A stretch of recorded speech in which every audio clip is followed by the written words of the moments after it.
Welcome to Mukta series. এই পার্টের শুরুতে মাঝরাতে চাওমান চেঞ্জিং এর গায়ে স্পর্শ করতে থাকে। চেঞ্জিং ঘুম ভেঙে যখন চাওমানকে দেখে তখন ভয় পেয়ে সে সোফা থেকে পড়ে যায়। চাওমান বলতে থাকে, এই পদ্ধতি কি কাজে লেগেছে? তুমি কি পায়ে কিছু ফিল করতে পারছো? চেঞ্জিং বলে, পায়ে না, পিঠে আর কোমরে বেশ ভালোই ফিল করতে পারছি।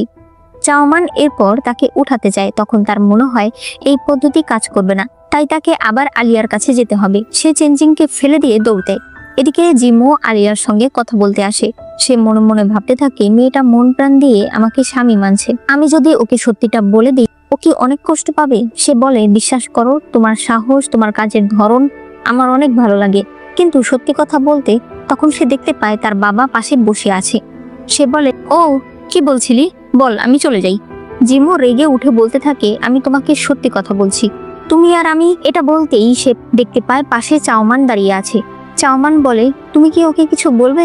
আমার ওকে কিছু বলার আছে, আমি বরং আগে বলি। জিমো কথা না শুনলে চাওমান তাকে জড়িয়ে ধরে, যার ফলে জিমো অজ্ঞান হয়ে পড়ে যায়। চাওমান আলিয়াকে বলে, ভাবি, আগে আমার সমস্যাটা সমাধান করো। ভাবি ডাক শুনে আলিয়া ভীষণ খুশি হয়ে যায়। সে চাওমানকে নিয়ে ভেতরে চলে যায়। এরপর আলিয়া চাওমানকে মানব দেহ সম্পর্কে অনেক কিছুই বলতে থাকে। এভাবে শেখাতে শেখাতে একদম সকাল হয়ে যায়। চাওমান বলে, ভাবি, আমি একদিনে সব শিখতে পারবো না, আজ আসি, আবার কালকে আসবো। চাওমান চলে গেলে আলিয়া ভাবতে থাকে, আমার দুনিয়ার কোনো কিছু মনে নেই, কিন্তু আমার কাছে মনে হয় এই ডাক্তারি জিনিস যেন আমি সবই জানি। তখন ওই পুতুলের মাথা দেখে তার মাথায় একটা আইডিয়া আসে। এদিকে চেঞ্জিং ইউতাওয়ের উপরে অনেক রাগ দেখাচ্ছিল। সে বলে, ও একটা রাজকুমারের স্ত্রী, সারা রাত ধরে বাড়িতে নেই, আমি ওকে স্বাধীনতা দিয়েছি বলে ও এরকম করবে? আর তুমি জানোই না যে ও কোথায় গেছে? ও আসলে বলবে আমার সঙ্গে যেন দেখা করে, আর আজ থেকে ওর খাবার বন্ধ। তখনই জিফাং এসে বলে, আমি খোঁজ নিয়ে দেখেছি ম্যাডাম তাদের দোকানে গিয়েছিল, সেখানে আলিয়া রাজকুমারীর কাছ থেকে সে সারা রাত মানুষের পা অসুস্থ হলে কিভাবে ঠিক করতে হয় সেগুলো শিখেছে। তখনই চাওমান সেখানে আসে। চেঞ্জিং বলে, তুমি অনেক কষ্ট করে এসেছো, আমি বাবুর্চিদের বলে দিচ্ছি তোমার জন্য যেন তোমার পছন্দের খাবার তৈরি করে। এরপরে চেঞ্জিং চাওমানের ঘরে এসে বলছিল, বিলিয়ান আমার বাড়িতে থাকছে, তাই এখন তোমাকে আর আমাকে আবার এক ঘরে থাকতে হবে, একটু ভদ্র হয়ে থেকো। তখনই চাওমান তার পায়ে একটা নিডেল ঢুকিয়ে দেয়। এরপর বলে, ব্যথা পেয়েছেন? চেঞ্জিং বলে, অবশ্যই না। চাওমান আরেক পায়ে নিডেল ঢুকিয়ে দিয়েও জিজ্ঞেস করে, এবার ব্যথা পেয়েছেন? চেঞ্জিং বলে, কখনোই না। চাওমান এরপর তাকে একটা লাথি দেয়। চেঞ্জিং তো চিৎকার করে ওঠে। চাওমান বলে, এইবার আপনি ব্যথা পেয়েছেন? চেঞ্জিং বলে, মোটেও না। চাওমান বলে, ব্যথা না পেলে চিৎকার করছেন কেন? সে বলে, চিন্তায়। ব্যথা না পেলেই কি, এটা কি আমার পা না? এমনিতেই চলে না, তোমরা এখন আরো নষ্ট করে ফেলবে। চাওমান ইউতাওকে বলে একটা ভালো লাঠি নিয়ে আসতে। চেঞ্জিং বলে, এবার আমি বুঝতে পারছি, তুমি ইচ্ছে করে এগুলো করছো। চাওমান অন্যদিকে ঘুরে বলতে থাকে, ওই বিলিয়ন ডাক্তারের আগে আমাকে আপনার পা ঠিক করতে হবে। তবে এই ফাঁকে চেঞ্জিং ঘর থেকে বেরিয়ে যায়, মানে সে পালিয়ে যায়। অন্যদিকে জিমো তাদের দোকানে আসলে দেখতে পায় সেখানে অনেক ভিড়। ভেতরে গেলে দেখতে পায় আলিয়া লোকেদের চিকিৎসা করছে। জিমোকে দেখে আলিয়া বলে, তোমার খাবার তৈরি করা আছে, ফ্রেশ হয়ে খেয়ে নাও। জিমো তার বাবার কাছে আসলে তার বাবা বলে, দেখেছিস মেয়েটা কত ভালো, ও আসাতে দোকানের ভাগ্যই খুলে গেছে। টাকা গুনতে গুনতে আমার তো হাতে ব্যথা ধরে গেছে। জিমো বলে, কিন্তু বাবা, এই টাকা তো আমাদের না। তার বাবা বলে, অবশ্যই, ওর স্মৃতি আসলে এই টাকা আমি ওকে ফিরিয়ে দেব। এটা বলেই সে কতগুলো কয়েন নিজের ব্যাগে নেয়। জিমো বলে, বাবা, তুমি এটা কি করলে? তার বাবা বলে, আমি যে সারাদিন ধরে কাজ করছি, আমি আমার পারিশ্রমিক নেব না? এদিকে চেঞ্জিং আর জিফাং কথা বলছিল। তখনই বিলিয়ান এসে বলে, হুজুর, আমি আপনাকে চেক করতে এসেছি। চেঞ্জিং বলে, লাগবে না, তুমি আসতে পারো। বিলিয়ান বলে, আমাকে মহারাজ আর রানীমা আপনার চিকিৎসা করতে পাঠিয়েছে, কিন্তু আপনি যদি চিকিৎসা করতে না দেন। চেঞ্জিং বলে, এখন কি তুমি আমার বাবার নাম ব্যবহার করে আমাকে হুমকি দিচ্ছ? আমি তোমাকে বলে রাখছি, তোমাকে কে পাঠিয়েছে সেটা দিয়ে আমার দরকার নেই। এই বাড়ি আমার, তাই এখানকার রুলসও আমার। সবচেয়ে বড় কথা হলো, এখানে আমার স্ত্রী থাকে, সে আমার চিকিৎসা করছে। তোমার কারণে যদি আমার স্ত্রী কোনো কষ্ট পায়, তাহলে তোমাকে যে কয় প্রকারের শাস্তি দেওয়া হবে তুমি আন্দাজও করতে পারবে না। তখনই চাওমান সেখানে আসে। বিলিয়ান চাওমানের আনা ওষুধে হাত দিয়ে বলে, এত গরম, আপনি আমাকে বললেন না কেন যে ওষুধ গরম? ইউতাও বলে, কিসের গরম, আমি নিজে ঠান্ডা করে নিয়ে আসলাম। কিন্তু চাওমান বলে, যাও, ওর হাতে একটু বরফ লাগানোর ব্যবস্থা করো। ইউতাও বলে, এখন আসছো না কেন, এখন আর ব্যথা করছে না? তারা চলে গেলে চেঞ্জিং চাওমানের আনা ওষুধ খেতে থাকে। সে বলে, এত তিতা? চাওমান বলে, ভালো মতো খাও, নইলে কিন্তু আমি জোর করে খাওয়াবো। সে বলে, তাহলে খাওয়াও জোর করে। চাওমান জোর করতে যায়, তবে এরপর সে তাকে চামচ দিয়ে ওষুধ খাইয়ে দেয়। তখন দেখা যায় এরা আরো 4 বাটি ওষুধ নিয়ে এসেছে, আর এই সবগুলোই চেনজিংকে খেতে হবে। সে না করতে থাকলে একটু ওষুধ তার পায়ে পড়ে যায়। চাওমান তখন চিন্তায় পড়ে যায়, কারণ এই ওষুধ গরম ছিল। এরপর দেখা যায় চেনজিং বসে আছে। জিফাং বাতাস করতে করতে বলে, আমার মনে হয় আপনার সত্যিটা বলে দেওয়া উচিত, নয়তো ম্যাডামের অত্যাচারে আপনার পা সত্যি সত্যি নষ্ট হয়ে যাবে। চেনজিং বলে, নষ্ট হয়ে গেলে আবার ওই ঠিক করবে, তবে আমি এখন সত্যিটা জানাতে পারবো না, তাহলে আমার এত বছরের প্ল্যান সব নষ্ট হয়ে যাবে। আজ রাতে যদি চাওমান আবার ওদের দোকানে যেতে চায়, তাহলে তুমি কিন্তু আটকাবে না, এমন ভাব করবে যে তুমি দেখোনি, আর আড়াল থেকে কিছু লোক পাঠাবে যাতে ওকে দেখে রাখে। এরপরে রাতের বেলা সত্যি চাওমান বের হচ্ছিল। জিফাং সামনে থাকা দুজন গার্ডেদের নিয়ে অন্যদিকে চলে যায়, যাতে চাওমান শান্তিতে বের হতে পারে। এরপর জিফাং চেনজিংকে বলে, ম্যাডাম চলে গেছে। চেনজিং বলে, আমিও ওই দোকানে গিয়েছিলাম। তখন দেখানো হয় সে একটা মুখোশ পরে সেখানে এসেছিল। জিমও তাকে দেখতে পেয়ে জিজ্ঞেস করে, আপনি কে? চেনজিং তখন বলে সে কিছু নিতে আসেনি, সে আসলে একটা বিষয় জানতে এসেছে।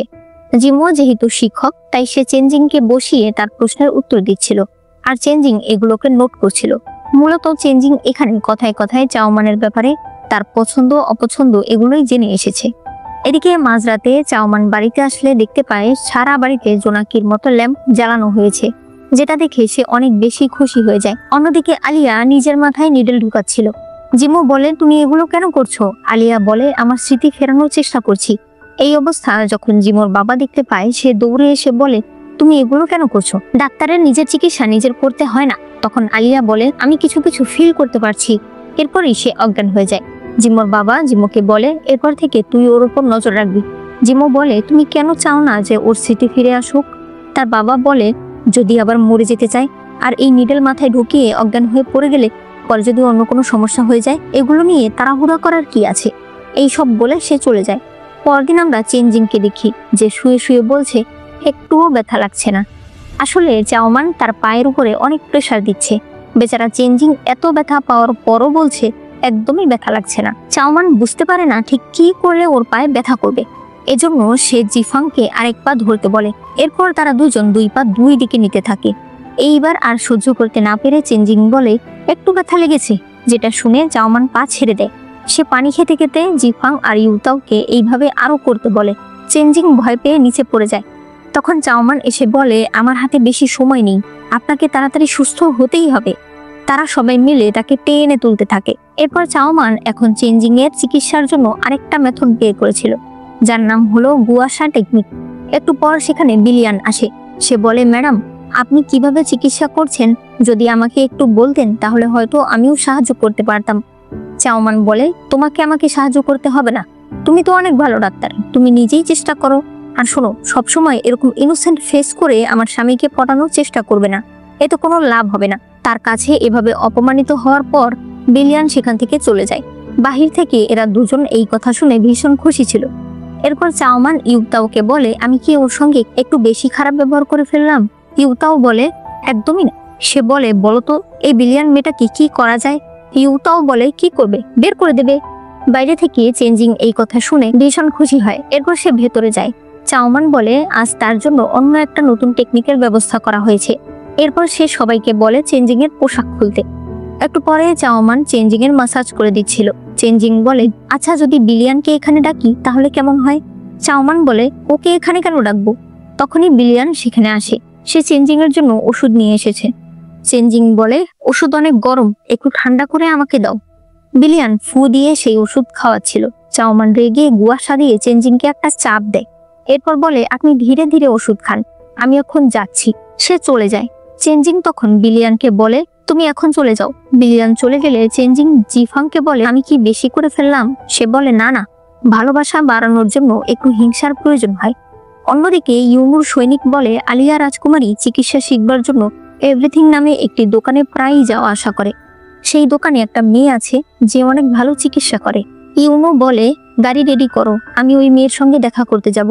এদিকে এরা দুজন খাবার খেতে বসেছে। চেনজিং বলে, বিলিয়ান তুমি এইসব কিছু রান্না করেছো, অনেক কষ্ট করেছো, তাই তুমিও আমাদের সাথে বসে খাবার খাও। বিলিয়ান বসলে চাওমান বলে, যদি কষ্টের কথাই হয় তাহলে জিফাং, তুমি তো অনেক বছর ধরে রাজকুমারের খেয়াল রাখছো, তাহলে তুমিও বসো খাবার খেতে।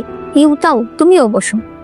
চেঞ্জিং এরপর একটা খাবার বিলিয়ানকে দেয়। বিলিয়ান চাওমানকে বলে, ম্যাডাম আমি কি খাবো? চাওমান বলে, রাজকুমার আপনি হয়তো জানেন না, এই শাক মেয়েদের জন্য ভালো না। তুমি তো ডাক্তার। বিলিয়ান, তুমি কি জানো না? সে বলে, হ্যাঁ জানি, কিন্তু রাজকুমার দিয়েছে। চাওমান বলে, তার মানে রাজকুমার তোমাকে বিষ দিলে তুমি সেটাও খাবে, তাহলে আমাকে কেন জিজ্ঞেস করছো? সে সেই শাকটা জিফাংকে দিয়ে দেয়। চেঞ্জিং আরেকটা খাবার ওঠালে চাওমান সেই খাবারটা জিফাং আর ইউতাওকে দিয়ে দেয়। চেঞ্জিং একটা মাছ বিলিয়ানকে দিলে চাওমান চপস্টিক রেখে দেয়।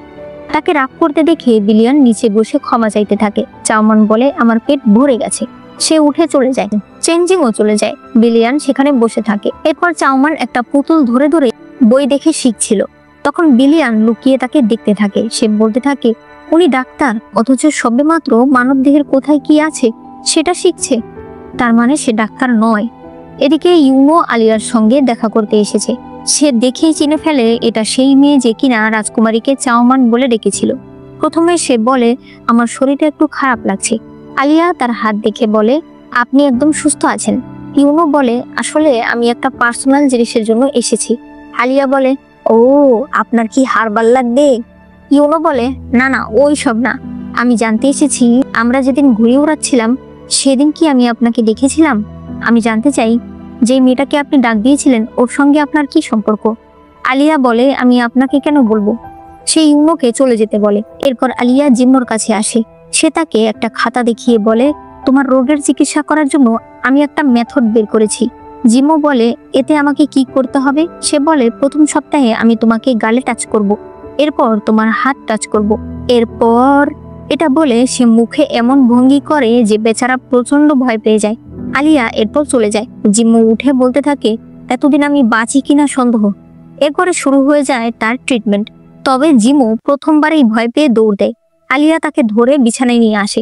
এরপর বিছানার মাঝে একটা পার্টিশন দিয়ে বলে, এখন থেকে তুমি আর আমি একসাথে ঘুমাবো। জিম্মো বলে, তুমি কি আমার চিকিৎসা করতে চাইছো নাকি আমাকে মেরে ফেলতে চাইছো? অন্যদিকে বিলিয়ান আজ চাওমানের মতো তৈরি হয়। এরপর সে একটা ওষুধ নিয়ে চেঞ্জিং এর কাছে যায়। সে ধীরে ধীরে তার জামার উপরের পার্ট খুলতে থাকে। চেঞ্জিং জিফাংকে ডাক দিয়ে বলে, ওকে বাগানে নিয়ে যাও তো, ওর মনে হয় অনেক গরম লাগছে। জিফাং বলে, ঠিক আছে, বাইরে এমনিতেও অনেক মশা যারা অনেক দিন ধরে না খেয়ে আছে। সে বিলিয়ানকে টেনে নিয়ে যায়। এরপরে সেখানে চাওমান আসে। সে চেঞ্জিং এর জন্য ওষুধ নিয়ে এসেছে। চেঞ্জিং বলে, দেখো বিলিয়ানও ওষুধ নিয়ে এসেছে, এটা আগে খাই। চাওমান সেটা নিয়ে খেয়ে ফেলে আর বলে, কই বিলিয়ানের ওষুধ নেই তো। চেঞ্জিং বাধ্য হয়ে চাওমানের ওষুধ খাচ্ছিল। তবে হঠাৎই চাওমানের কাছে চেঞ্জিংকে অনেক ভালো লাগতে থাকে। চেঞ্জিং বলে, তুমি কি করছো বলো তো? চাওমান বলে, কেন জানি না, ওষুধ খাওয়ার পর থেকেই তোমাকে অনেক সুন্দর লাগছে। আমাকে কেমন লাগছে? চেঞ্জিং বলে, তুমি তো সুন্দরী।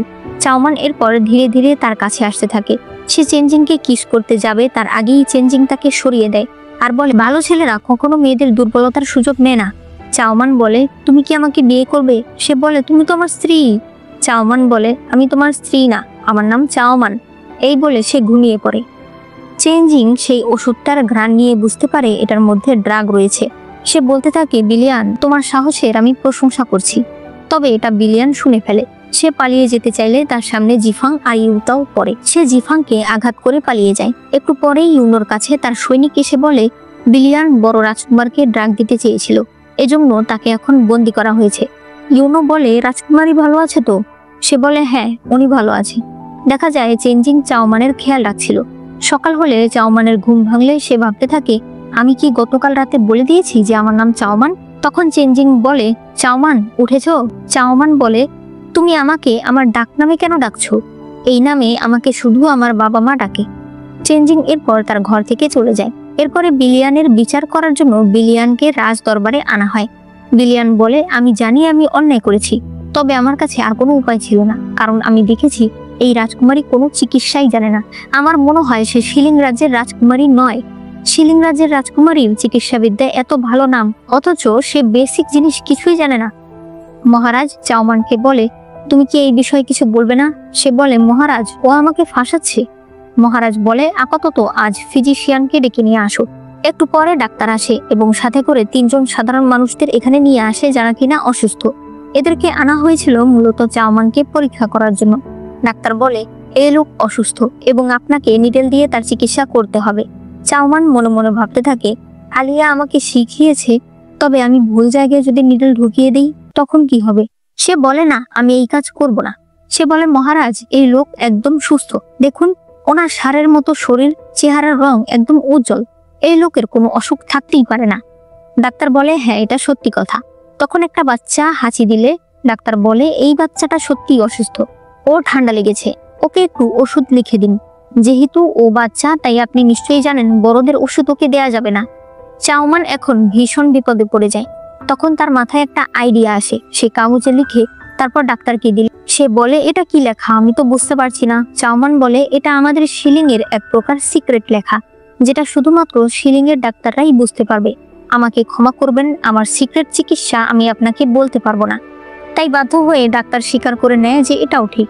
এরপর একজন মহিলাকে দেখতে বলা হয়। চাওমান তার পালস দেখে বলতে থাকে, কিছু বুঝতে পারছি না কেন? তখন সেই মহিলা বলে, কিছু বুঝতে পারছেন না মানে? আমার বাচ্চা ভালো আছে তো? চাওমান বুঝে যায় এই মহিলা প্রেগনেন্ট। সে বলে, আমি বলতে চেয়েছি আপনার এক বাচ্চার পালস বোঝা যাচ্ছে, তবে আরেকটা ভালো করে বোঝা যাচ্ছে না। মহিলা বলতে থাকে, মানে আমার যমজ বাচ্চা হবে? চাওমান বলে, হ্যাঁ। রানী ডাক্তারকে বলে, এটা কি সত্যি? ওনার কি যমজ বাচ্চা হবে? ডাক্তার বলে, আমাকে ক্ষমা করবেন মহারাজ, ওনার প্রেগনেন্সির সময় খুবই অল্প, এত অল্প সময়ে আমি সঠিক করে বলতে পারবো না ওনার পেটে কয়টা বাচ্চা আছে। সত্যি রাজকুমারী আলিয়া অনেক ভালো ডাক্তার। রানী বলে, এই পরীক্ষাতে ভালো কিছু বোঝাই গেল না, এভাবে রাজকুমারীকে ছেড়ে দেওয়া যায় না। চেঞ্জিং বলে, ও শিলিং রাজ্যের, অবশ্যই ওদের টেকনিক আমাদের টেকনিকের থেকে আলাদা। মহারাজ বলে, হ্যাঁ বুঝতে পারছি, তুমি অন্য টেকনিকে চিকিৎসা করো, তুমি বলবে যে এটা কি টেকনিক? চাওমান বলে, এই টেকনিকের নাম হলো। তখন ডাক্তার বলে ফেলে, আপনি কি জয়ু টেকনিকের কথা বলছেন? চাওমান বলে, হ্যাঁ এটাই। একটু পরে দেখা যায় চেঞ্জিং জিফাংকে বলছে, কত বড় সাহস দেখো, সবার সামনে বলছে ও নাকি জয়ু টেকনিক ব্যবহার করে। এদিকে চাওমান তার মামার কাছে এসেছে এটা জানতে যে জয়ু টেকনিক আসলে কি। তার মামা বলে, এই টেকনিক হলো অনেক পুরনো টেকনিক, যেটা 13টা মেথড থেকে তৈরি। চাওমান বলে, এইবার আমি কি করব? তার মামা বলে, তোমাকে কিছুই করতে হবে না, তুমি শুধু আগের মতোই নাটক করে যাবে। চাওমানের মনে পড়ে একটু আগে মহারাজ তাকে বলেছে, তুমি জুয়ো টেকনিক ব্যবহার করো নাকি কি টেকনিক ব্যবহার করো তাতে আমার কিছু আসে যায় না, আমি শুধু জানি 1 মাসের মধ্যে তুমি চেঞ্জিংকে যদি ঠিক করতে না পারো তাহলে আমি তোমাকে চরম শাস্তি দেব। এদিকে জিফাং বলতে থাকে, আপনার চিন্তার কি আছে?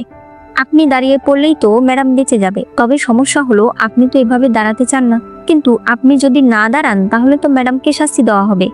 এদিকে ইউনো তার মাকে বলে, মা আপনার এগুলো বাদ দিয়ে দেওয়া উচিত। তার মা বলে, আমি তো তোমার ভালোর জন্যই করছি, আমি তোমাকে কত কষ্ট করে বড় করেছি, আমি চাই তুমি সবকিছু বুঝে নেবে, সব ক্ষমতা একদিন তোমার হাতে থাকবে, আমার জীবনে তোমার কারণে সুখ আসবে। ইউনো বলে, আপনি এই কথা আমাকে অনেকবার বলেছেন মা, আমি আমার সর্বোচ্চ চেষ্টা করব। অন্যদিকে চাওমানকে চেঞ্জিং ডেকে বলে, তোমার হাতে কিন্তু সময় নেই, ভালো মতো চেষ্টা করো আমাকে সুস্থ করার। চাওমান তখন তার কাছে এসে বলতে থাকে, চেঞ্জিং মনকে শান্ত করো, মনকে রিল্যাক্স করো, নিজের শরীরকে ছেড়ে দাও। আর এরপরই সে একটা চিৎকার দিয়ে ওঠে। এরপর বলে, দেখেছো তোমার পান নড়েছে, আবার করো আবার করো। এরপর সে এভাবে বারবার করতে থাকে। রাত হয়ে যায়, চাওমানের প্রচন্ড ঘুম পাচ্ছিল। সে বলে, আমি আজকের মতো যাচ্ছি, কালকে আবার ট্রিটমেন্ট করব। সে সরাসরি গিয়ে বিছানায় শুয়ে পড়ে। চেঞ্জিং বলে, তুমি এভাবে শুতে পারো না, অন্তত আমার বিছানাটা তো করে দিতে পারো। তবে সে বুঝতে পারে চাওমান সত্যিই ঘুমিয়ে পড়েছে। সে তখন তার কাছে গিয়ে তার গায়ে ব্ল্যাঙ্কেট দিতে যায়, তবে তখন চাওমান উঠে পড়ে। সে বলে, চেঞ্জিং তোমাকে দাঁড়াতেই হবে। এরপর আবার শুয়ে পড়ে। চেঞ্জিং বলতে থাকে, আহারে একটু শান্তিতে ঘুমাতেও পারছো না। পরদিন সকাল হতেই চাওমান চেঞ্জিং এর কাছে একটা বড় ঘন্টা বাজিয়ে দেয়, যার ফলে চেঞ্জিং নড়ে ওঠে। চাওমান বলে, এই তোমার পা নড়েছে। চেঞ্জিং বলে, তুমি ভুল দেখেছো। চাওমান বলে, ভুল দেখিনি, হয়তো আমার ট্রিটমেন্ট কাজ করছে, তাহলে আসো তোমার চিকিৎসা আমি পেয়ে গেছি। এরপরে সে তাকে একটা ঘরে নিয়ে গিয়ে বারবার ঘন্টা বাজাতে থাকে আর বলে, তোমার ট্রিটমেন্ট অফিসিয়ালি আজ থেকে শুরু হলো। চেঞ্জিং বলে, ঠিক আছে আমি বুঝতে পেরেছি, অন্তত এই ঘন্টাটা রেখে দাও। তবে চাওমান রাখতে চায় না। এইসব টানাটানিতে চাওমান চেঞ্জিং এর অনেক কাছাকাছি চলে আসে। এরপর সে বলে, এখন তোমার আরেকটা ট্রিটমেন্ট হবে, এর নাম হলো হিপনোসিস। এরপর সে তাকে হিপনোসিস করার জন্য বাগানে নিয়ে এসে একটা কবিতা বলতে শুরু করে, তবে সেটাও ছিল ভুল। চেঞ্জিং তার কবিতা শুধরে দেয়। চাওমান বলে, আরে তুমি এগুলোতে মনোযোগ দিও না, তুমি চুপ করে থাকো। এরপর চাওমান বলতেই থাকে। একটু পর বলে, এখন কেমন লাগছে? এরপরে তার কানের কাছে গিয়ে বলে, বলছো না কেন, কেমন লাগছে? চেঞ্জিং বলে, তুমিই না একটু আগে বললে আমি যেন কথা না বলি। চাওমান এরপর তার শরীরে বিভিন্ন জায়গায় ছুঁয়ে একেবারে মাথায় চলে আসে। এরপর এমন ভাবে টাচ করে যে চেঞ্জিং এর মাথার মুকুট পড়ে যায়। চেঞ্জিং জিফাংকে নিয়ে সেখান থেকে চলে যায়। এরপর জিফাং বলতে থাকে, রাজকুমার, ম্যাডাম আপনার জন্য অনেক কিছু করেছে, আপনি কি করবেন? সে বলে, মিষ্টি আলুর ব্যবস্থা করো। জিফাং মহলের গেটে আসলে দেখতে পায় ইউনুর সৈনিক এসেছে। সে বলে, তুমি এখানে কেন এসেছো? সে বলে, সেটা তোমাকে বলতে হবে নাকি? জিফাং বলে, অবশ্যই বলতে হবে, কারণ এটা বড় রাজকুমারের মহল, আমি তার পার্সোনাল গার্ড, তাই আমাকে বলতে হবে। সে বলে, আমি রাজকুমারের কাছে আসিনি, আমি এসেছি ম্যাডামের কাছে। জিফাং বলে, ম্যাডামকে দিয়ে তোমার কি দরকার? সে বলে, তোমাকে কেন বলবো? সে জোর করে ঢুকতে যায়, তবে জিফাং তাকে আটকায় আর বলে, যদি যেতেই চাও তাহলে আগের রুলসই মানা হবে। এরা যেভাবে দাঁড়িয়েছিল আমি ভেবেছিলাম মোটামুটি ভালো একটা ফাইট হবে, তবে দেখা যায় এরা তো খেলছে রক পেপার সিজার, আর সেখানে জিতে যায় ইউনুর সৈনিক। তাই সে সোয়াগ নিয়ে ভেতরে চলে যায় আর জিফাং বলতে থাকে, আমি আবারও হেরে গেলাম। এরপরে চাওমান চেঞ্জিং এর কাছে এসে বলে, আমি এখন নাচ করব আর আপনি মনোযোগ দিয়ে আমাকে দেখবেন। এরপরে সে নাচতে থাকে। তখন আড়াল থেকে ইউনুর সৈনিক তাদেরকে দেখছিল। চাওমান বলতে থাকে, দেখো, তোমার সামনে সুন্দরী একটা মেয়ে নাচ করছে, তুমি তাকে মনোযোগ দিয়ে দেখছো। ঠান্ডা বাতাস বইছে, তোমার শরীর একদম শীতল হয়ে গেছে, মনকে শান্ত করে ফেলো, বড় করে নিঃশ্বাস নাও। এভাবে করতে করতেই তারা দুজন একদম কাছাকাছি চলে আসে। দূর থেকে ইউনুর সৈনিক দেখে মনে করে তারা অন্য কিছু করছে। সে বলতে থাকে, দিনে দুপুরে এসব করছে। সে চলে যায়।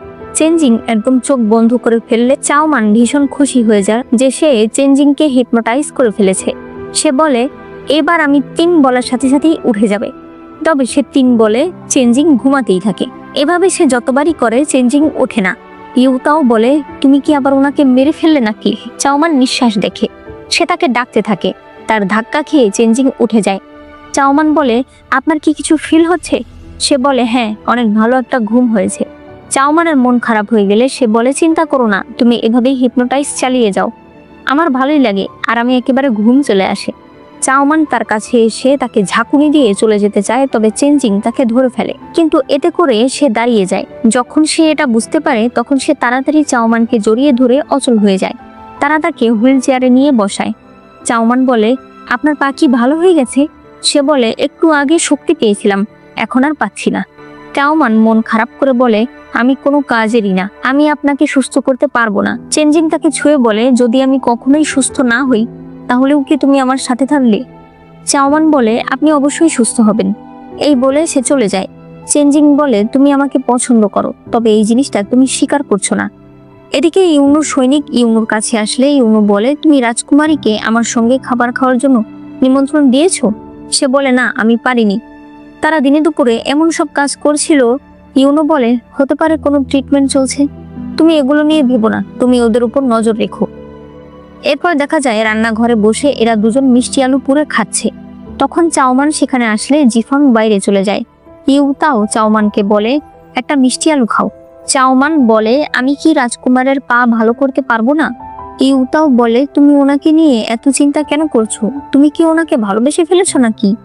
চাওমান বলে, তুমি বুঝতে পারছো না, আমি যদি ওনাকে সুস্থ করতে না পারি আমি এখানে থাকতে পারবো না, আর এখানে থাকতে না পারলে আমি ওই বক্স খুলতেও পারবো না, আমার বাবাকেও খুঁজে পাবো না, তাই এখানে আমাকে থাকতেই হবে। ইউতাও বলে, যদি রাজকুমারী আলিয়া এখানে থাকতো তাহলে সে অবশ্যই রাজকুমার চেঞ্জিং এর পা ঠিক করে ফেলতো। তুমি এক কাজ করে দেখতে পারো, দেখো কোনোভাবে রাজকুমারকে তোমাদের দোকানে নিয়ে যেতে পারো কিনা। এরপর চাওমান চলে আসে তাদের দোকানে। এখানে এসে সে তার মামার সঙ্গে কাজ করতে থাকে। তার মামা বলে, তুমি হঠাৎ করে আজ আসলে যে? চাওমান বলে, আপনাকে দেখতে এসেছি। তার মামা বলে, তুমি এসেছো আমাকে দেখতে? আমি জীবনেও বিশ্বাস করি না। চাওমান বলে, সত্যি মামা, তোমাকে দেখতে এসেছি। আসলে তুমি যেভাবে কাজ করতে বলেছিলে আমি সেভাবেই করেছি। আর জানো, আজ রাজকুমার একবার দাঁড়িয়েছিল, তবে সেটা বেশিক্ষণ স্থায়ী হয়নি। মামা, আমি ভেবেছিলাম যদি আমি ওনাকে এখানে নিয়ে আসি আর আলিয়া ওনাকে একবার দেখে দেয়। তার মামা বলে, তুই কি পাগল নাকি? সে হলো রাজকুমার, আর তাছাড়া আলিয়ার সঙ্গে দেখা হলে তারা যদি একজন আরেকজনকে চিনে ফেলে। চাওমান বলে, ওরা কোনোদিনও একজন আরেকজনকে দেখেইনি। এরপর চাওমান কান্নার নাটক করে বলতে থাকে, তুমি আমাকে একটু সাহায্য করো না, এখনো আমি মায়ের দেওয়া বক্সটা খুলতে পারিনি। তার মামা বলে, তুই যত যাই বলিস, এতে আমি রাজি না। চাওমান রেগে বলে, শয়তান একটা মামা। একটু পর দেখা যায় চাওমান চেঞ্জিংকে বলছে, কাল আপনি আমার সঙ্গে এক জায়গায় যাবেন। আমি এই রাজ্যের একজন ভালো ডাক্তার খুঁজে পেয়েছি। সে আমার মতো এত ভালো না, তবে তার চিকিৎসা নাকি মোটামুটি ভালোই। চেঞ্জিং বলে, তুমি আমাকে যেখানে নিয়ে যাবে আমি যেতে রাজি আছি। এরপর দেখা যায় এরা তিনজন ভয় পাচ্ছিল। জিমোর বাবা জিমোকে বলে, আই পা এত নাড়াচ্ছিস কেন, এত ভয় পাওয়ার কি আছে? জিমো পা নাড়ানো থামিয়ে দেয়, তবে দেখা যায় তার বাবাই পা নাড়াচ্ছে। আলিয়া বলে, বাবা আপনার পাও নড়ছে। তখন তারা দেখতে পায় আলিয়ার পাও নড়ছে। একটু পরে চেঞ্জিং রাস্তায় বলতে থাকে, এটা কেমন ডাক্তার যে রাতের বেলা রোগী দেখে? চাওমান বলে, মিরাক্কেল ডাক্তার, দিনের বেলা বেশি ভিড়াভিড়ি হয় তো, তাই সে কাজ করতে পারে না। জিফাং বলে, কিন্তু এরকম অন্ধকার রাতে নিয়ে যাচ্ছেন, মনে হচ্ছে যেন কেউ কাউকে মারতে নিয়ে যাচ্ছে। চাওমান তাকে ধমক দিয়ে বলে, তুই চুপ কর। এরপরে তারা দোকানে আসলে চাওমানের মামা চাওমানকে রাজকুমারী আলিয়া বলে ডাকতে থাকে। তবে তখন আলিয়া দৌড়ে এসে চাওমানকে ছোট বোন বলে ডাকতে থাকে। এরপরে সে ভেতরে চেঞ্জিং এর পা ভালো করে দেখে। চেঞ্জিং এর অনেক ভয় লাগছিল, কারণ আলিয়া যদি ধরে ফেলে যে তার পা আসলে ঠিক আছে। তখন আলিয়া চাওমানকে বলে, ছোটবেলায় ওনার প্যালেসে আগুন লাগার ফলে ওনার পায়ে সমস্যা দেখা দিয়েছে। আমার মনে হচ্ছে আগুন থেকে কোনো বিষাক্ত গ্যাস তার ভিতরে ঢুকে গিয়েছিল এবং এখন পর্যন্ত সেটা টক্সিসিটি ছড়িয়ে যাচ্ছে। এটাকে কাটানোর জন্য পদ্ম ফুলের বীজ তাকে খাওয়াতে হবে। চাওমান বলে, আর তার পা কেমন আছে? আলিয়া বলে, তার পা একদম সুস্থ, হয়তো ওই টক্সিসিটির কারণেই সে এখনো দাঁড়াতে পারছে না। এরপরে তারা যখন ফিরে আসছিল তখন চাওমান বলে, ওই ডাক্তার বলেছে আপনাকে পদ্ম ফুলের বীজ খাওয়াতে হবে। আপনি চিন্তা করবেন না, কাল থেকে আমি রাজ্যের সব ফুল নিয়ে আসার চেষ্টা করব। চেঞ্জিং এর ভীষণ খারাপ লাগছিল, কারণ চাওমান তার জন্য কত চেষ্টা করছে। এই খবর ইউনোর কাছে আসে যে রাজকুমারী আলিয়া চারদিকে পদ্ম ফুলের বীজ সংগ্রহ করতে চাইছে। ইউনো তখন তাকে সাহায্য করতে চায়। পরদিন চাওমান সারাদিন ঘুরে কয়েকটা পদ্ম ফুলের বীজ নিয়ে আসতে সক্ষম হয়। রাতের বেলা সে সেগুলোর খোসা ছাড়িয়ে রাখছিল। চেঞ্জিং এর তার এত পরিশ্রম ভালো লাগছিল না। সে বলে, এভাবে যদি তুমি বাতি জ্বালিয়ে রাখো আমি ঘুমাবো কি করে? চাওমান বলে, আপনি যেহেতু জেগে আছেন তাহলে কয়েকটা বীজ খেয়ে ফেলুন। কিন্তু চেঞ্জিং বলে, আমাকে ক্ষমা করো ভাই, এগুলো অনেক তেতো। চাওমান তাকে খেয়ে দেখায় আর বলে, এগুলো একদমই তেতো না। সে চেঞ্জিংকে একটা দেয়। চেঞ্জিং বলে, খুবই বিশ্রী। চাওমান আরেকটা বাঁচতে যায়, তবে চেঞ্জিং তার হাত ধরে তাকে কিস করে। এরপর বলে, এখন আর তেতো লাগছে না। এখানে সিন কাট হয়ে যায়। একটু পরে চাওমান সেই কয়েনটা দেখতে থাকে আর বলতে থাকে, এইমাত্র আমি ওনাকে কেন আটকালাম না? পরদিন জিমো তার বাবাকে বলে, বাবা আমাদের স্কুলে একটা ফাংশন হচ্ছে, আমি সেখানে ফ্যাংকে নিয়ে যেতে চাই। মানে সে আলিয়াকে নিয়ে যেতে চায়। তার বাবা বলে, অবশেষে তুই বড় হয়েছিস, তাহলে এই কথা তুই ওকে বল। কিন্তু জিমোর এতে ভীষণ লজ্জা লাগছিল। তখন আলিয়াকে দেখতে পেয়ে তার বাবা আলিয়াকে বলে, জিমো তোমাকে কিছু বলতে চায়। এই বলে সে চলে যায়। জিমোর সাহসে কুলায় না যে সে তাকে এমন কিছু বলবে, তাই সে কিছুই বলে না। এদিকে চাওমান বাজারে এক লোকের কাছ থেকে কিছু পদ্ম ফুলের বীজ কিনে। তখন ইউনো এসে বলে, ভাবি আপনি এখানে কি করছেন? চাওমান দেখায় যে সে পদ্ম ফুলের বীজ কিনতে এসেছে। ইউনো বলে, আমার জানা মতে একটা জায়গা আছে যেখানে সারা বছরই পদ্ম ফুল ফোটে, আপনি চাইলে আমি আপনাকে সেখানে নিয়ে যেতে পারি। এরপরে তারা সেই জায়গায় আসে। চাওমান এত ফুল দেখে ভীষণ খুশি হয়ে যায়। তারা একটা নৌকা নিয়ে সেখান থেকে অনেকগুলো বীজ সংগ্রহ করে। এরপরে কিছু সেবকদের দিয়ে সেগুলো চেঞ্জিং এর প্যালেসে পাঠিয়ে দেয়। ওই সময় হঠাৎ বৃষ্টি শুরু হলে ইউনো চাওমানের মাথায় নিজের স্লিপ ধরে। এই খবর রানীর কাছে চলে আসে যে ছোট রাজকুমারী আলিয়াকে নিয়ে তার পছন্দের পদ্ম ফুলের লেক দেখতে গিয়েছিল। রানী বলতে থাকে, এই মেয়েটা প্রচন্ড চালাক, তবে 1 মাস হতে আর বেশি দেরি নেই। আমি কখনোই বিশ্বাস করি না যে 1 মাসের মধ্যে ও বড় রাজকুমারকে সুস্থ করতে পারবে। আর এরপরেই দেখব মহারাজ ওকে কি শাস্তি দেয়। এদিকে জিমো আলিয়ার কাছে এসে বলে, আজকের আকাশটা কত সুন্দর। আলিয়া দেখতে পায় আকাশ তো মেঘলা। সে মনে মনে বলে, ও বলতে চাইছে কি? সে জিজ্ঞেস করে, তবে জিমো কিছু না বললে সে চলে যেতে চায়। তখন জিমো তার হাতে একটা জিনিস দেয় আর বলে, এটা হলো ব্যাম্বো টিউব। এরপর সে এটার মাধ্যমে বলে, আমাদের একাডেমিতে একটা ফাংশন হতে চলেছে, তুমি কি আমার সঙ্গে যাবে? এটা বলতেই আলিয়া বলে, হ্যাঁ যাব। জিমো বলে, ধন্যবাদ। কিন্তু আলিয়া কানে দিয়ে বলে, কি বললে? শুনতে পাইনি। জিমো তখন জোরে বলে, ধন্যবাদ ফ্যাং। আলিয়া এরপর দড়িটা ধরে টানতে থাকে আর বলতে থাকে, আমাদের কি নাচতে হবে? জিমো বলছিল একটু হালকা পার্টি ডান্স করতে হবে। তবে সে যখন বুঝতে পারে সে তার কাছাকাছি চলে এসেছে, সে তখন দৌড় দেয়। আলিয়া একা একাই সেটা দিয়ে কথা বলছিল আর শুনছিল আর নিজে নিজেই হাসছিল। এদিকে ইউতাও জিফাংকে বলে, রাজকুমার কোথায় গেল? জিফাং বলে, উনি একটা কাজে বাইরে গেছে, ফিরতে কয়েকদিন সময় লাগবে। ইউতাও বলে, উনি চলতে পারে না, তাহলে কোন কাজে গেল? আমার মনে হয় উনি আসলে ম্যাডামকে অ্যাভয়েড করছে। জিফাং বলে, আরে না, রাজকুমার ম্যাডামকে অনেক পছন্দ করে। সে বলে, পছন্দ করলেই কি, দেখো না ম্যাডাম কেমন উল্টাপাল্টা কাজ করে। কিন্তু জিফাং তার কথা না বুঝলে সে অভিনয় করে তাকে দেখাতে থাকে। কিন্তু জিফাং তো তার অভিনয় আরো বুঝতে পারে না। সে বলে, ও ম্যাডাম কি রাজকুমারের হাত মুচড়ে দিয়েছে? ইউতাও তখন বলে, তুমি আমার হাত ধরো, এরপর আমাকে ঘোরাও। এভাবে করতে গিয়ে তারা একদম কাছাকাছি চলে আসে। জিফাং বলে, এইটা আবার কোন টেকনিক? এটা তো আগে কোনোদিন দেখিনি। ইউতাও তাকে সরিয়ে দিয়ে বলে, তুমি আমার কাছ থেকে দূরে থাকো। কেউ যদি আমাদের এভাবে দেখে ফেলে, এই কথা যদি বাইরে যায়, আমার আর বিয়ে হবে না। বিয়ে না হলে আমি ভূত হয়ে যাব। জিফাং বলে, কে বললো যে তোমার বিয়ে হবে না? ইউতাও তখন বলে, তুমি কিছুই বোঝো না, আমি চলে যাচ্ছি। জিফাং মনে মনে বলতে থাকে, এই মেয়ে কি পাগলা হলো নাকি? এদিকে দেখা যায় জিমোর একাডেমিতে অনুষ্ঠান শুরু হয়ে গেছে, তবে আলিয়া এখনো আসেনি। জিমো আড়ালে লুকিয়েছিল। শিয়ান এসে একটা ফুলের তোড়া নিচে রেখে বলে, আপনার স্ত্রী আসলে এটা দিয়ে দেবেন, দেখবেন সে খুশি হবে। দেখা যায় আড়াল থেকে এই সব কিছুই ইউনুর সৈনিক দেখছিল। একটু পরেই আলিয়া সেখানে আসে। জিমো সেই ফুলের তোড়া তাকে দেয়। এরপরেই আলিয়া ডান্স শুরু করে। তার নাচ দেখে বাকি মহিলারা বলতে থাকে, এই নাচ তো আমাদের রাজ্যের না, মনে হচ্ছে এটা শিলিং রাজ্যের নাচ। এটা শুনে জিমোর কিছু সন্দেহ হয়। সে তখনই বাড়িতে চলে আসে। এসেই তার বাবাকে বলে, ফ্যাং আসলে কে? ও শিলিং রাজ্যের, তাই না? আর শুধুমাত্র শিলিং রাজ্যের নয়, ও শিলিং রাজ্যের রাজকুমারী, তাই তো? তার বাবা তখন বলে, আস্তে কথা বল, আমি কি করব?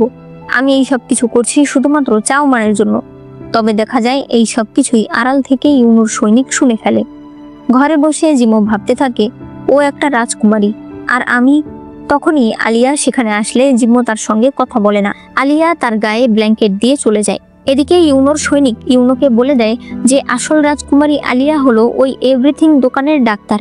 এটা শুনে ইউনো অনেক খুশি হয় যে চেঞ্জিং এর স্ত্রী তাহলে রাজকুমারী আলিয়া নয়। এরপর দেখা যায় আলিয়া চুপ করে বসে আছে। তখন চাওমান সেখানে আসে। আলিয়া বলে, তোমার স্বামী কোথায়? সে বলে, জানি না। সে বলে, আমার ভাই কোথায়? আলিয়া বলে, আমিও জানি না। তারা দুজন মাথা ঠেকিয়ে বসে থাকে। তখন চাওমানের মামা আসলে চাওমান বলে, মামা, আমি তোমাদের বিদায় জানাতে এসেছি। আমি রাজকুমারকে সুস্থ করতে পারিনি, তাই তোমরা তিনজন এখান থেকে পালিয়ে যাও। মামা বলে, তুইও চল আমাদের সঙ্গে। চাওমান বলে, না, আমি পারবো না, একেবারে দায়িত্ব ছেড়ে দিয়ে আসা যায় না। আলিয়া বলে, ঠিক বলেছ, একেবারে দায়িত্ব ছেড়ে দেওয়া যায় না, আমাকে জিমোর সঙ্গে কথা বলতেই হবে। সে চলে গেলে চাওমান জিজ্ঞেস করে, ওদের দুজনের আবার কি হলো? তার মামা বলে, জিমো ওর আসল পরিচয় জেনে গেছে, এখন সে নিজেকে আলিয়ার যোগ্য মনে করছে না। এরপর দেখা যায় রানী মহারাজের সঙ্গে দেখা করতে আসে। সে বলে, প্রায় 1 মাস হতে চলল, এখন পর্যন্ত রাজকুমার চেঞ্জিং এর ঠিক হওয়ার কোনো খবর আসলো না। আমার তো ভীষণ চিন্তা হচ্ছে। তখনই একজন ইউনুক এসে বলে, জেলখানায় ডাক্তার বিলিয়াং মারা গেছে, মনে হচ্ছে কেউ তাকে বিষ দিয়েছে। রানী বলে, নিশ্চয়ই এই কাজ করেছে ওই আলিয়া। মহারাজ তো ভীষণ খেপে যায়। এরপর দেখা যায় ইউতাও দৌড়ে এসে চাওমানকে ওঠাচ্ছে। সে বলে, তাড়াতাড়ি ওঠো, মহারাজ তোমাকে ডেকেছে। চাওমান বলে, কিন্তু এখনো তো সময় আছে, রাজকুমার কোথায়? ইউতাও বলে, সে এখনো আসেনি, আর সকাল থেকে জিফাংকেও আমি দেখছি না। এরপরেই চাওমান মহারাজের সামনে দাঁড়িয়েছিল। মহারাজ বলে, তুমি বলেছিলে 1 মাসের মধ্যে তুমি রাজকুমারের পা ঠিক করতে পারবে। চাওমান বলে, মহারাজ, আমি ঠিক করতে পারিনি। রানী বলে, খুব তো বড় গলায় বলেছিলে তুমি নাকি তোমার স্বামীর পা ঠিক করে ফেলবে। ইউনো বলে, বাবা, একটা রোগ সারাতে কমপক্ষে মিনিমাম সময়টা তো লাগে, আর তাছাড়া এখনো সময় আছে। তার মা বলে, তুমি চুপ থাকো, এটা তোমার বড় ভাইয়ের জীবনের ব্যাপার, তাই এই বিষয়ে তোমার বাবার উপর কথা বলো না। রানী চাওমানকে বলে, তুমি যদি রাজকুমারকে ঠিক করতে পারতে সেটা একটা ব্যাপার ছিল, কিন্তু তুমি সেটা পারোনি। এখন তোমাকে শাস্তি দেওয়া হবে, কারণ তুমি মহারাজকে মিথ্যা আশা দেখিয়েছো। তোমাকে তো মরতে হবে, নয়তো তোমার পুরো ক্ল্যানকে শাস্তি পেতে হবে। চাওমান বলে, মহারাজ, আমি যতটা চেষ্টা করেছি আমার মনে হয় না অন্য কেউ এতটা চেষ্টা করবে। কিন্তু তারপরও আমার চেষ্টা বিফলে, কারণ আমি রাজকুমারকে ঠিক করতে পারিনি, তাই আমি মরতে রাজি আছি। মহারাজ বলে, ঠিক আছে, তাহলে ওকে নিয়ে যাও জেলখানায়, আজীবন ও সেখানেই থাকবে।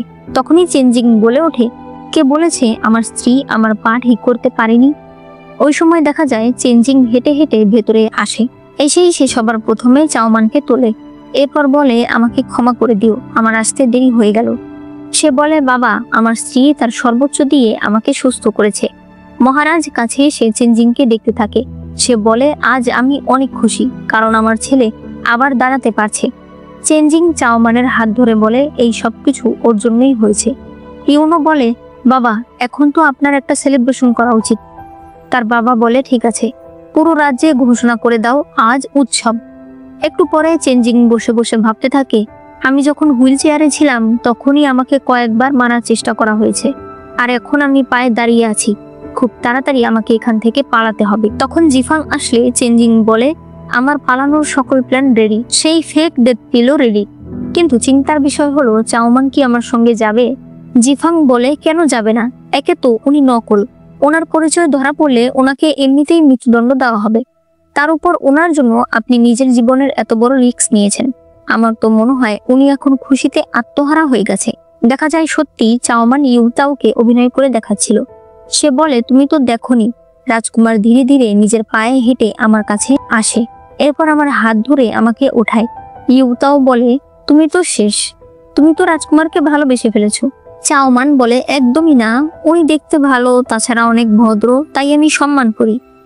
এদিকে ইউনো বলতে থাকে, একটা নকল ডাক্তার একটা ল্যাংড়াকে কিভাবে ভালো করে ফেললো, এটা কি সম্ভব? তার সৈনিক বলে, তার মানে সে এতগুলো বছর ধরে নাটক করেছে। আমার মনে হচ্ছে এর পেছনে তার বড় কোনো উদ্দেশ্য রয়েছে। ইউনো বলে, এতগুলো বছর ধরে হুইল চেয়ারে ঘুরেছে, আর আজ হঠাৎ করেই দাঁড়িয়ে গেছে, অবশ্যই ওর কোনো মতলব আছে। আপাতত মন্ত্রীরা সবাই ওর সাপোর্টই করবে। সৈনিক বলে, আপনার কি কোনো কাউন্টার প্ল্যান আছে? সে বলে, আপাতত যেমন চলছে চলতে থাক, পরের অবস্থা বুঝে প্ল্যান করব। সৈনিক বলে, আমরা ওই নকল রাজকুমারীকে ধরিয়ে দেই। ইউনো বলে, তুমি দেখছি ইদানিং আমার উপর দিয়ে চলছো, তোমাকে আমি যতটুকু বলি তুমি শুধু অতটুকুই করবে। সৈনিক চলে গেলে ইউনো মনে করে ছোটবেলায় একদিন লেকের ব্রিজের উপরে একটা বেঞ্চের উপর ইউনো দাঁড়িয়ে কান্না করছিল। তখন চাওমান এসে তাকে নামায় আর বলে, তুমি এরকম কেন করো বলো তো, তোমার কি ভয় করে না? সে তাকে একটা রুটি দেয়। এরপর বলে, তুমি কেন নিজেকে ছোট করে দেখো?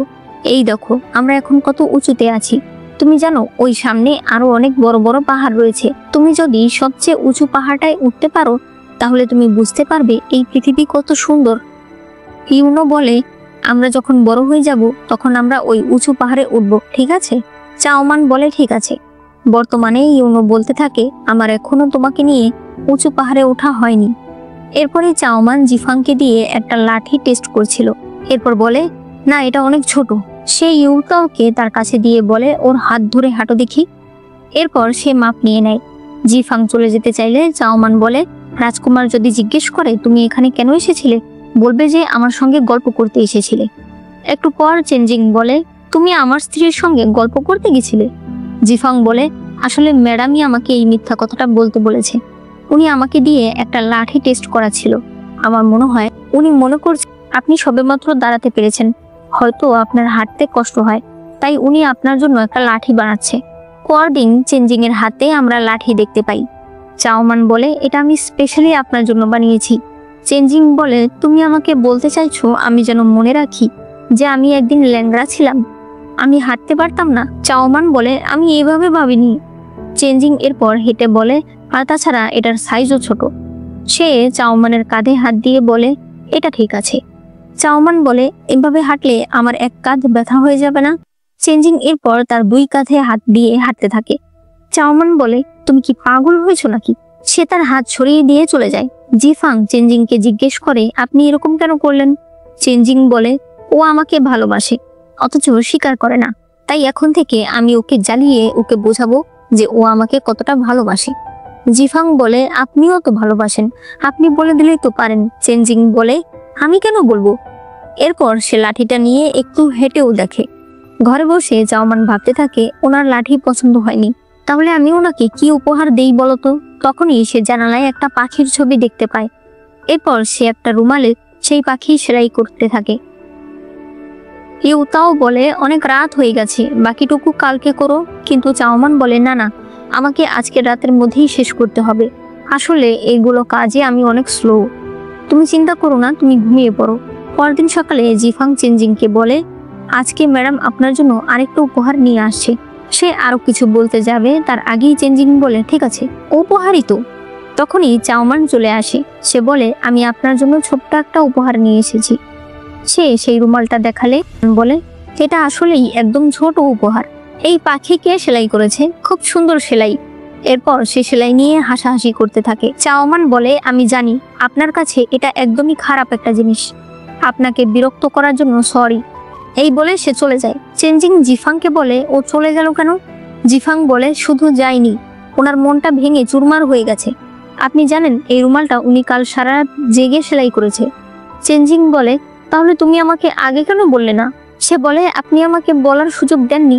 চাওমান মনের দুঃখে চেনজিং এর বিড়ালের সঙ্গে কথা বলছিল। তখন চেনজিং সেখানে এসে কিছু বলতে যায়, তার আগেই চাওমান বলে আপনার আমাকে কিছু বলতে হবে না, কিছু বলার থাকলে আপনার বিড়ালকে বলতে পারেন। এরপর সে চলে যায়। চেনজিং বলে এবার আমি কি করব? জিফাং বলে আমি ওনার পছন্দের খাবারের ব্যবস্থা করি। একটু পর দেখা যায় চেনজিং চাওমানকে ডেকেছে। সে চাওমানকে সুন্দর করে বসায়। এরপর একটা ওয়াইন ঢেলে বলে অন্য রাজ্যের মহারাজ বাবাকে এই ওয়াইনটা উপহার হিসেবে দিয়েছিল, তুমি একটু খেয়ে দেখো। চাওমান খেলে চেনজিং বলে তোমার পছন্দ হয়েছে? চাওমান বলে আমার পছন্দ না পছন্দ দিয়ে কি আসে যায়। চেনজিং বলে আমি এখানে তোমাকে সরি বলার জন্য ডেকেছি। তোমার দুটো উপহারই আমার পছন্দ হয়েছে, তোমার দেওয়া ওই লাঠিটাও আর তোমার দেওয়া রুমালটাও। চাওমান বলে তাহলে আপনি ওই কথাগুলো কেন বললেন? সে বলে আসলে আমি ইচ্ছে করেই বলেছি, আমার সবেমাত্র পা ঠিক হয়েছে তো আমার মাথা কাজ করছে না। চিন্তা করো, মানে সে যে চাওমানকে পছন্দ করে এই কথা সে নিজের মুখ দিয়ে বলবে না। সে বলে তুমি চিন্তা করো না, এরকমটা আর কখনোই হবে না। চাওমানের তখন রাগ চলে যায়। তারা দুজন একসঙ্গে ড্রিঙ্ক করে। একটু পরেই চাওমান মাতাল হয়ে যায়। সে বলে আপনি কয়দিন আগে বাইরে ছিলেন, বাইরের লোকেদের কাছে কিছু শিখেছেন? চেনজিং বলে শিখেছি, একটা নাচ শিখেছি, দেখবে। আর এখানেই আজকের পার্টটি শেষ হয়ে যায়। তো বলো ভিডিওটি তোমাদের কাছে কেমন লেগেছে? ভালো লাগলে অবশ্যই লাইক করো, কমেন্টে কেমন লেগেছে সেটা জানিও, আর চ্যানেলে নতুন হলে চ্যানেলটাকে সাবস্ক্রাইব করে দিও।